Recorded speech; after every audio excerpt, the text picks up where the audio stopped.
Agora eu vou explicar para você o que é a DRE, que é o demonstrativo de resultados do exercício.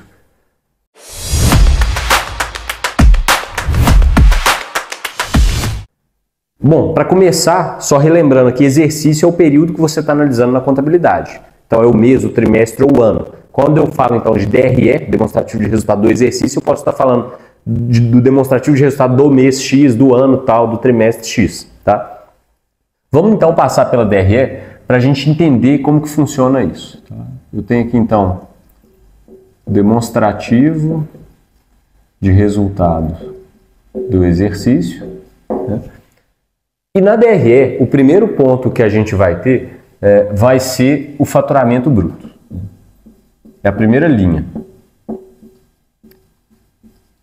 que é o faturamento bruto? É o quanto você vendeu, né? Então eu prestei 100 mil de serviços ali naquele mês. Eu tenho ali o faturamento bruto. Pode ser serviço, pode ser venda de mercadoria.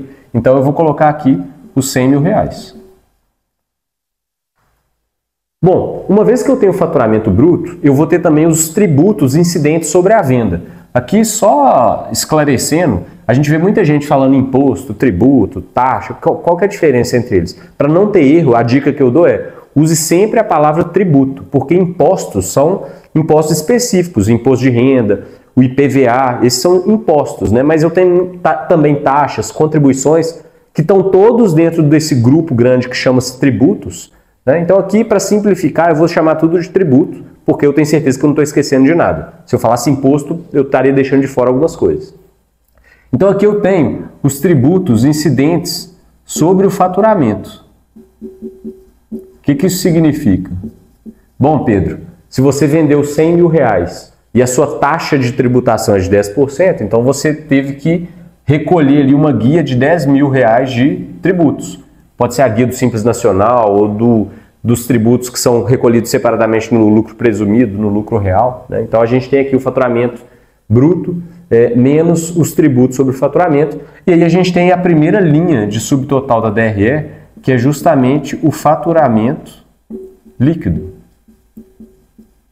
Ah, por que isso aqui é líquido? Ele está líquido de tributos. Então eu só estou fazendo a diferença. Os 100 mil menos os 10 mil que eu tenho de tributação no faturamento, eu chego no meu faturamento líquido. Tá? Por que a gente costuma ter essa medida de faturamento líquido? Por que eu já não vou colocando todos os outros custos, as despesas?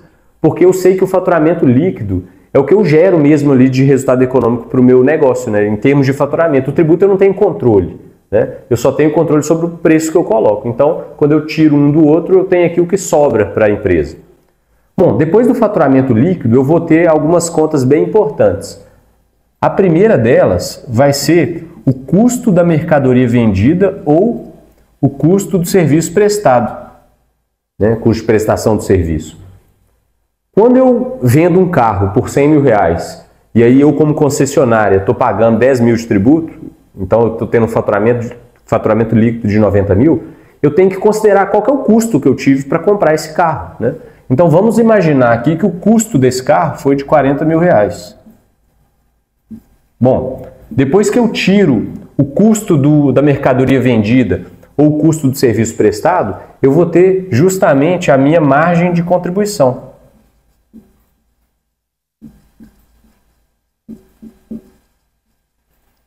E aqui um detalhe importante, né? Isso aqui, olha, é um custo variável.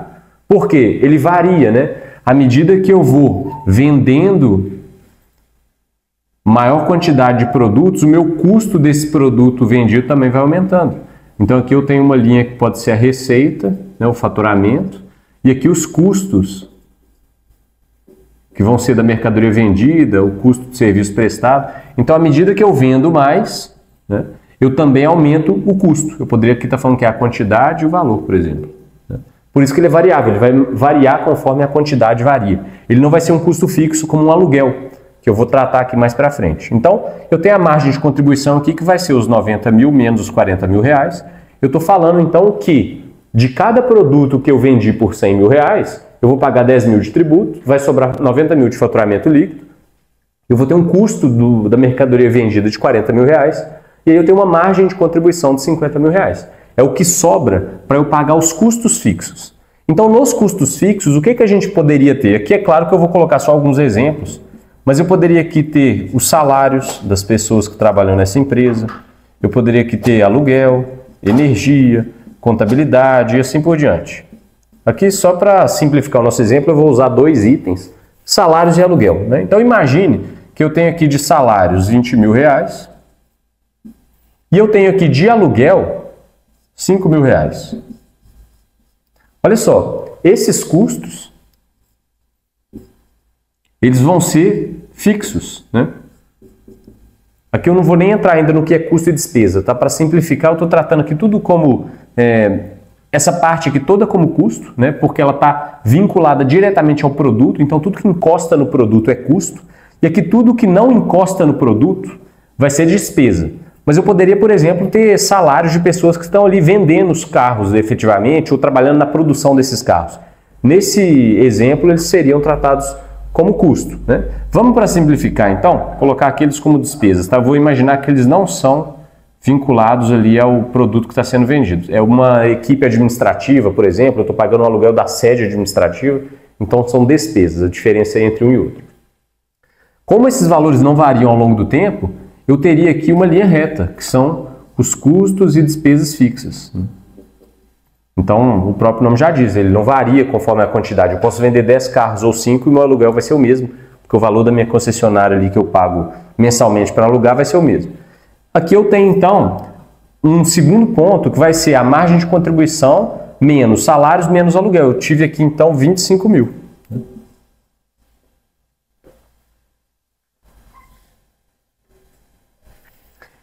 Então, olha só, eu saí da minha margem de contribuição, tirei o que eu tenho de despesas fixas do meu negócio e sobrou 25 mil. Isso aqui eu vou chamar de lucro antes da depreciação e amortização. Tá, o que é isso? Isso é o lucro, então, 25 mil, mas eu tenho algumas outras despesas que não estão consideradas aqui. Por exemplo, quando eu tenho a minha concessionária ali de carros que eu estou tratando no exemplo, e eu tenho computadores, mobiliário que eu estou utilizando ali nessa concessionária, eu paguei alguma coisa por esses bens, né? Então imagine aí que eu paguei R$100.000 para mobiliar minha concessionária toda. Isso aqui em imóveis, equipamentos, etc. Isso tudo eu vou chamar de imobilizado. O próprio nome já diz, né? São coisas que você não consegue tirar ali. Esse quadro, por exemplo, é um ativo imobilizado, a televisão é um ativo imobilizado, esses puffs aqui são um ativo imobilizado. E esse ativo imobilizado, ele não vai ter o valor que eu paguei por ele para sempre, né? Ele vai perder valor. Imagine que ele perde 10% de valor por ano, né? Então, se eu pegar esse imobilizado, tudo que eu investi aqui e multiplicar por 10%, é como se ele desvalorizasse R$10.000 por ano. Um exemplo fácil de ver isso é carro, né? Eu comprei um carro, ele tem uma depreciação, uma desvalorização ali de X% ao ano. Isso aqui que eu estou chamando dessa desvalorização e etc. é justamente a depreciação. Esses 10 mil aqui são a depreciação. Como que a gente usa isso na prática? É como se eu pensasse o seguinte, olha, se eu comprei 100 mil de imobilizado, eu tenho que reservar por ano 10%, porque daqui a 10 anos eu vou ter que renovar todo esse imobilizado que eu tenho no meu negócio. Os quadros, os puffs, as televisões e assim por diante. Então, eu vou constituindo uma reserva ali para que eu consiga substituir isso depois de um certo período, depois que ele tiver zerado o valor do bem, né? Então, aqui do lucro antes da depreciação, eu vou tirar a depreciação, que é de R$10.000, e aqui eu vou ter o lucro após a depreciação.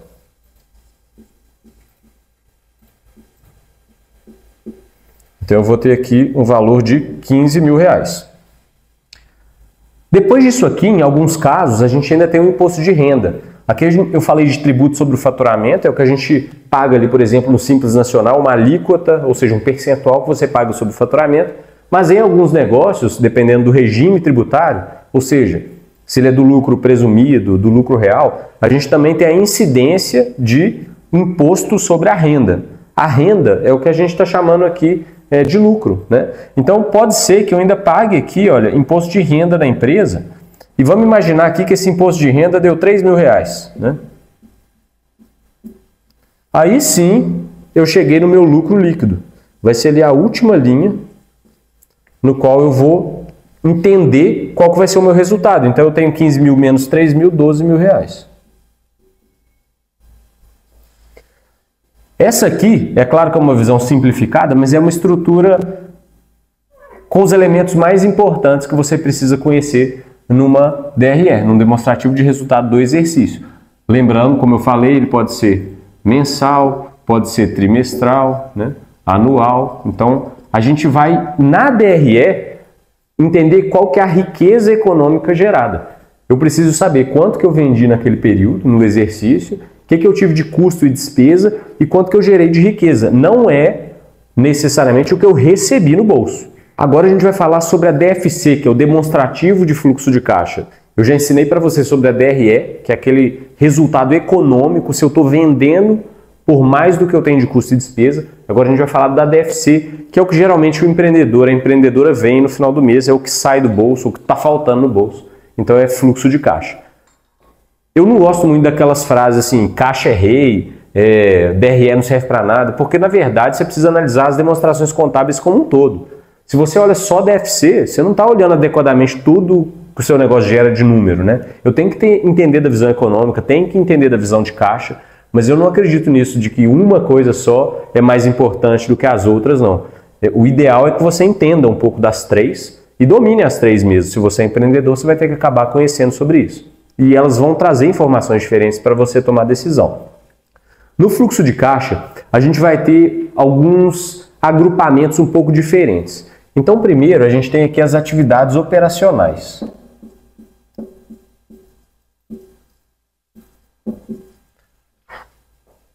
Quando a gente fala operacional, o que isso quer dizer? Que tem a ver com a operação do seu negócio. É o seu core business, é o que você mais faz no seu negócio.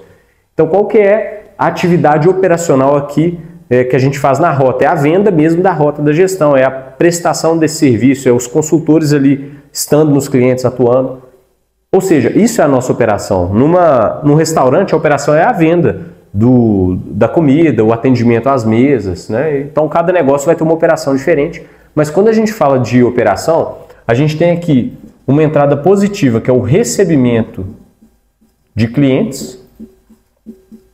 Então, tudo aquilo que o cliente nos pagou vai entrar aqui como recebimento de clientes. Vamos imaginar aqui que ele nos pagou R$100.000. Né? E eu também vou ter aqui os pagamentos, vou colocar com sinal negativo, a fornecedores. Ou seja, tudo que eu paguei de fornecedor relativo à minha operação vai entrar aqui. Então vamos imaginar aqui R$35.000.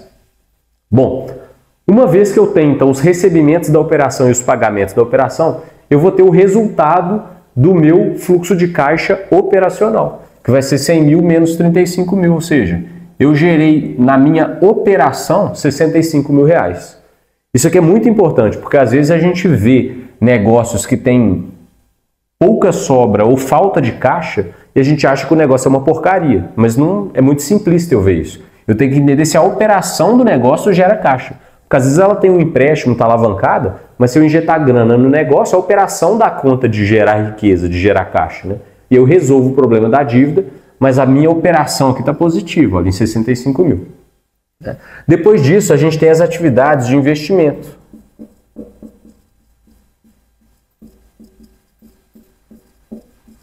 Eu vou colocar aqui os grupos com esse asterisco para ficar mais destacado. E aqui a gente vai ter, por exemplo, aquisições de veículos, de equipamentos. Então imagine que eu tive a aquisição de um carro, né? Então eu vou colocar aqui a aquisição do imobilizado.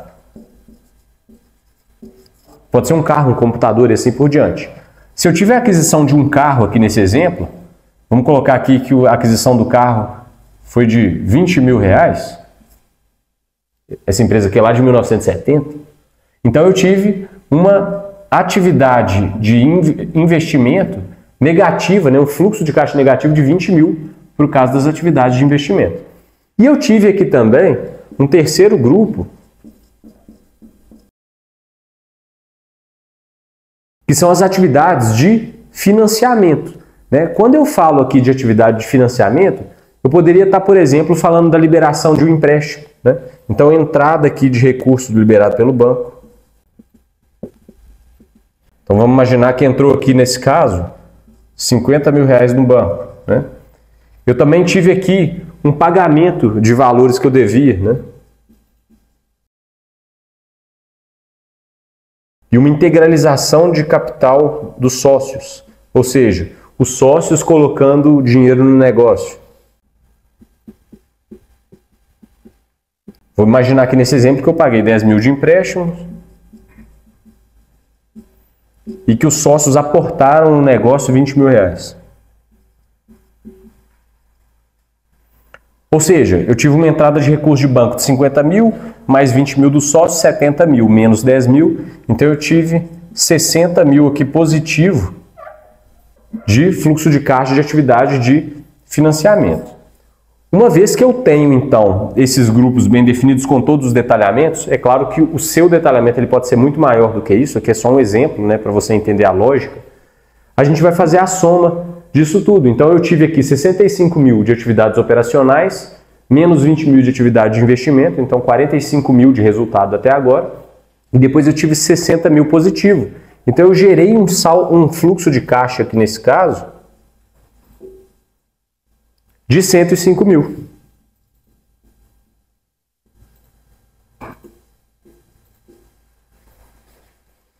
Então eu fiz a soma desses três e me gerou uma geração de caixa aqui de 105 mil. Então é assim que funciona o fluxo de caixa, que é diferente da DRE, que vai me mostrar qual que é o resultado econômico daquilo que eu vendi, daquilo que eu gastei, daquilo que eu comprei em determinado período.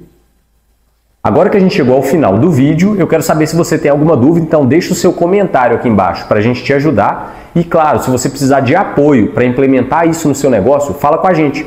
Porque aqui nós temos a Rota da Gestão, que vai ser o programa que vai ajudar o seu negócio a implementar todas essas questões financeiras, contábeis, de processos, para melhorar realmente os resultados aí da sua empresa.